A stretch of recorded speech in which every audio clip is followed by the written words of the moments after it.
Welcome back to Taiwan Outlook. Join us today is Mr. Stephen Yates, the president of DC Asia Advisery. Steve, the U.S. has been fighting the anti-terrorism war for almost 5-6 years. Do you think the U.S. is losing the war or winning the war? I'd have to ask how we measure. But if you measure in terms of major terrorist attacks being conducted on American soil, whether by good fortune or vigilance, there hasn't been a major attack on U.S. soil. So that, I think, would come down in the positive side. The efforts abroad also have had very effective cooperation with friends and allies abroad and exchanged intelligence and been able to thwart some planned attacks, famously displayed in the UK and other parts of the world. Whether in the long run we're better off at this point in the war on terror, I think it's a little bit difficult to tell, because in this conflict the enemy takes years to plan attacks, has a practice of sort of lying low and not attracting attention, and then coming out and conducting an attack perhaps years later. So we can't tell whether there's been a lucky pause for some years as a major plan is underway, or whether we've really been effective in trying to disrupt these networks and disrupt the operations. But there's been a lot of effort, there's been a lot of vigilance, a lot of resources being used, and people take the problem very, very seriously, and they say it's going to be a generational kind of challenge. It's not one that 1 or 2 years or 5 or 10 years will be able to look back and say, okay, we're done. This is a massive challenge that will take a long time. But the war against terrorism could be generational, but the war in Iraq should be, has been very controversial, domestically in the States and also internationally. Do you think that the Bush administration have any exit strategy in withdrawing their troops from Iraq? Well, I have not heard one, if there is one, that the administration wants to propose. There really is an important strategic question about, if we had such a strategy, is it prudent to disclose it? Because, as I said, the enemy, as we call them, meaning Al-Qaeda and terrorists and those who seek to kill innocent people, they have a practice of waiting for a long period of time to conduct attacks. And if we announced some kind of deadline arbitrarily, are we not telling these people, well, just sit tight for a period of time, wait for us to pull back, and then you can have free reign at this target and undermine our interests in an important part of the world where we've risked blood and treasure to try to bring about fundamental change. And so I think it's fair enough to have a debate about that issue, but I haven't heard anything from the Bush administration suggesting that they're prepared to announce some kind of timeline or withdrawal strategy. But certainly in American politics today, there are several candidates who propose ideas like this, and the U.S. Congress has taken up resolutions that suggest there should be benchmarks, timelines, and withdrawal. So it's being debated robustly within the United States and specifically in Congress at home, but I've not heard any announcement. But many of the U.S. allies are withdrawing their troops, including the UK, Japan, and so on, withdrawing their troops from Iraq. So are they sending signals to Iraqi insurgents that sooner or later the U.S. withdraw its troops from Iraq as well? Well, withdrawal over time and in the right circumstances is a mark of success. Obviously, ultimate success in Iraq probably means that we can withdraw all of our troops and that the Iraqi government is solid and strong enough to be able to preserve security in its own borders and doesn't need the help of the United States in being able to provide that for its own citizens. So I think ultimately to say withdrawal is a goal, that can be a mark of success. There's also an effort to try to train and strengthen institutions in Iraq remains ongoing.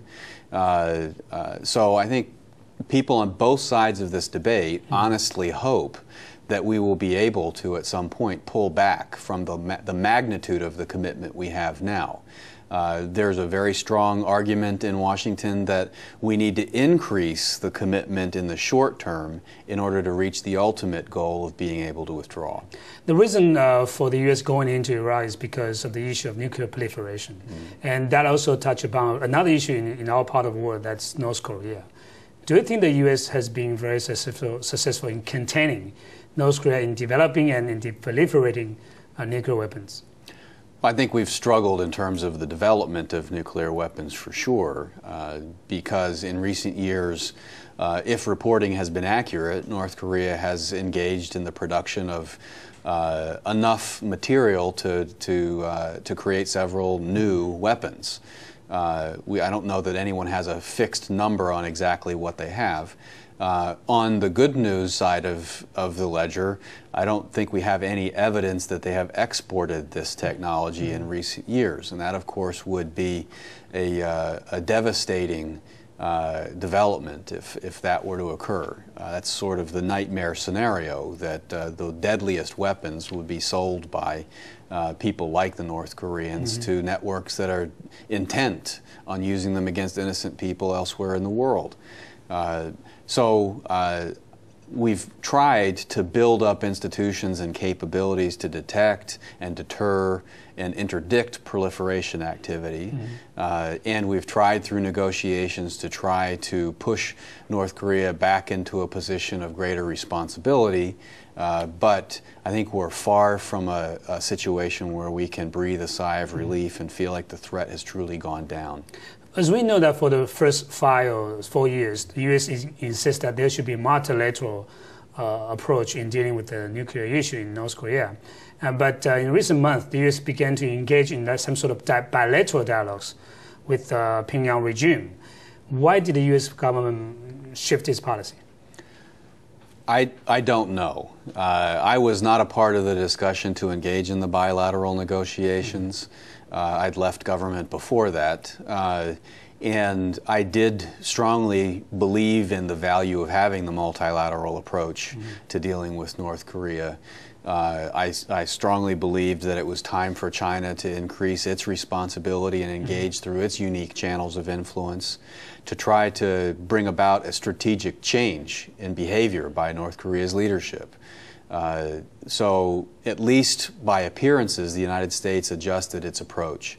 Now one can say, if by changing this approach, the result is denuclearization of North Korea, well, then maybe it's worth it. But if the result of this change in approach is a deal that does not get implemented, then I think we're back to questioning what the proper approach to this kind of challenge is. But some people argue that by emphasizing or insisting on the so-called multilateral six-party talks, and U.S. is actually giving more leverage to China vis-a-vis the states in getting involved in some of the regional issues. Do you think that's the case? Giving more leverage to China? There's a risk of that for sure. I mean, there's a risk when we concentrate too much on one issue that we might lose some effort in trying to manage other issues in the region. And I think some constituencies in Japan, Taiwan, and Southeast Asia and other parts of the world might be concerned that our overemphasis on this very important issue of denuclearization of North Korea has some unintended consequences. And one of those unintended consequences might be that if this problem actually were to be solved, it might then clear the way for us to engage China more directly on some of the more inconvenient issues, like its military buildup and human rights and other kinds of issues like that.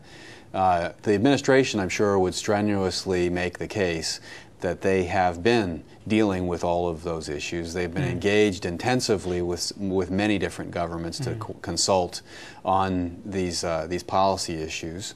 But I think, at least on appearances, to the region and to outside observers, there are some unintended consequences of this focus on the six-party process. Let's look at the North Korean issue alone. Do you think that China has been very helpful in solving the issues?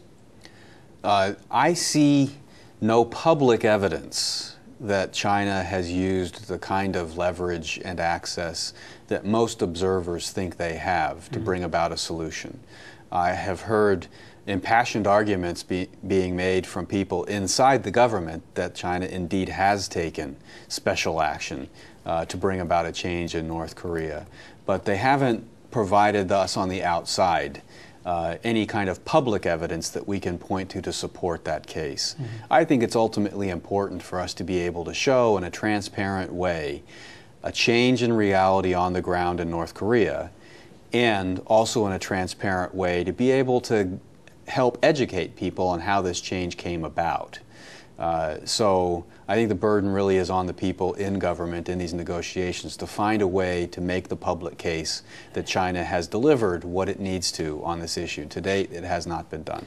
There have been some discussions about transforming the six-party talks from a more ad hoc dialogue mechanism into a more institutionalized security cooperation mechanism. Do you think that's a possibility in the future?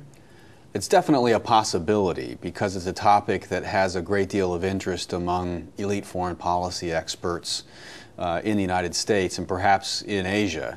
I think regional institutions in Asia are problematic in some ways.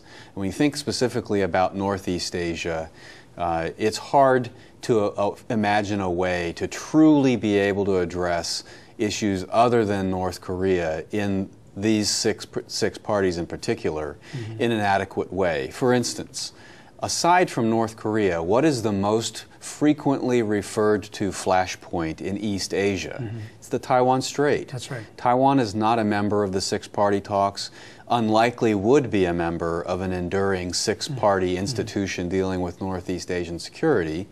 And how likely is it that Russia, North and South Korea, and China are going to have a great deal of interest in talking about cross-strait issues in the six-party framework? So frankly, I wonder whether it's really that important to talk about building this kind of an issue to deal with the challenges besides North Korea. But I think that's an open debate we can have in the United States and in Asia, and people can make the case one way or the other. But really, first, the six-party talks have to prove success in denuclearizing North Korea. And if they don't do that, there's no point in talking about this institution to do more. Does the U.S. government have any initial response to that kind of idea, institutionalizing six-party talks? There have been a lot of discussions. I remember some testimony being given by senior administration officials in Capitol Hill just offering up that this idea has some potential and is worth talking about. I agree it's worth talking about. I have a degree of skepticism on my own part about whether this can be realized and whether it should be realized. And maybe there are alternative approaches that should be talked about.